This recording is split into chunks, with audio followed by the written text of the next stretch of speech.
Hello everyone and welcome to a new day 365. This is my personal channel on addiction, relapse, and recovery. And today is April 5th. I'm 31 days sober and I'm currently working on my step one. I'm doing that in a couple ways. I belong to AA. My home group's in AA, my sponsor's from AA. And I'm currently reading through the big book of Alcoholics Anonymous with him. Now on my own, NA has a more in-depth step guide, right? And they have some readings and a bunch of questions that go along with each step. So I'm currently working on that. I've already got 13 pages so far, and I'm not even halfway through step one. And step one is we admitted we were powerless over alcohol or drugs, that our lives had become unmanageable. And so I thought I'd share just a reading from that step guide with you about unmanageability and powerlessness. Just to explain to my non-addict viewers exactly what that means, at least for me, right? And I'll go ahead and do that. So powerlessness. As addicts, we react to the word powerless in a variety of ways.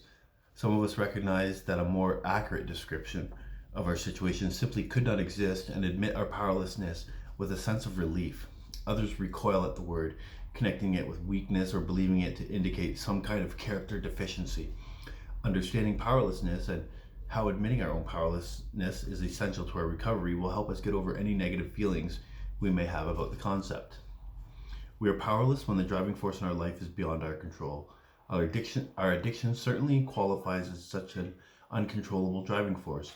We cannot moderate or control our drug use or other compulsive behaviors, even when they are causing us to lose the things that matter to us most. Okay? That's important, right? We cannot moderate or control our drug use or other compulsive behaviors, even when they're causing us to lose the things that matter to us most, okay? It's not necessarily a matter of choice or of just not using drugs.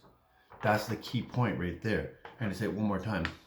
We cannot moderate or control our drug use or other compulsive behaviors, even when they are causing us to lose the things that matter to us most. We cannot stop, even when to continue will surely result in irreparable physical damage. We find ourselves doing things that we would never do if it weren't for our addiction. Things that make us shudder with shame when we think of them. And I've done a few. We may even decide that we don't want to use, that we aren't going to use, and realize we are simply unable to stop when the opportunity presents itself. We may have tried to abstain from drug use or other compulsive behaviors, perhaps with some success, for a period of time without a program, only to find out that our untreated addiction eventually takes us right back to where we were before. In order to work the first step, we need to prove our own individual powerlessness to ourselves on a deep level. And then there's a series of questions that I will write down on paper. I will answer them to the best of my ability, just to help me further understand myself and what makes me tick, I guess. I don't know how to explain it. Like, for example, the first question is, over what exactly am I powerless? I went ahead and answered that. And maybe that's something you could ask yourself, right? I don't know. Now, unmanageability. The first step asks us to admit two things. One, that we are powerless over our addiction, and two, that our lives had become unmanageable. Actually, we would be hard-pressed to admit one and not the other. Our unmanageability is the outward evidence of our powerlessness. There are two general types of unmanageability. Outward unmanageability, the kind that can be seen by others, and inner or personal unmanageability. Outward unmanageability is often identified by such things as arrests, job losses, and family problems.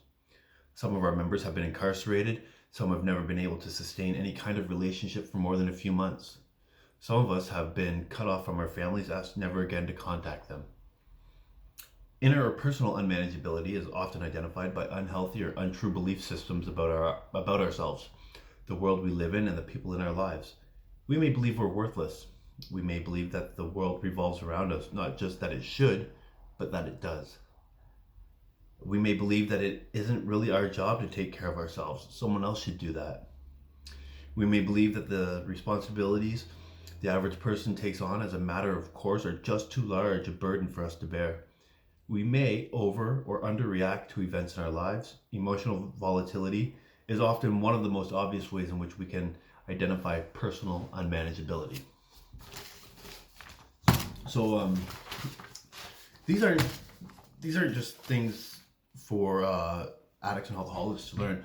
I think the world at large, most people could benefit from working a program like the 12 steps, right? Where a lot of us tend to be just so caught up in everyday life and in our own problems and ourselves. It's such a self-centered world these days, right? Like, and you see that everywhere. You see that in society, that people are just taught to like do what pleases them, do what's best for them, right? And that's the opposite of community, and that's the opposite. Like that's self-centeredness. That's the opposite of selflessness, and yeah. So I just think it wouldn't hurt if everyday people had a program like that to work, right? It's about looking inside. It's about for me, it's about just fixing all that rottenness inside of me, right? Taking a hard look at myself and yeah, admitting that I maybe I am powerless over, you know, I know for me, I can't control anything outside of me. The only thing I have power and control over is my thoughts, my actions, right? And I get caught up a lot in trying to please others. You know, I can't make you feel, right? Your feelings are your choice and yours alone, right? Nobody can make me feel. My feelings are my choice, and I've really got to learn that. Anyways, that's just part of what I'm working on today and this week. I hope somebody got something from this video. Thank you for watching. I love you all. Have a blessed day, and we'll see you next time. Bye.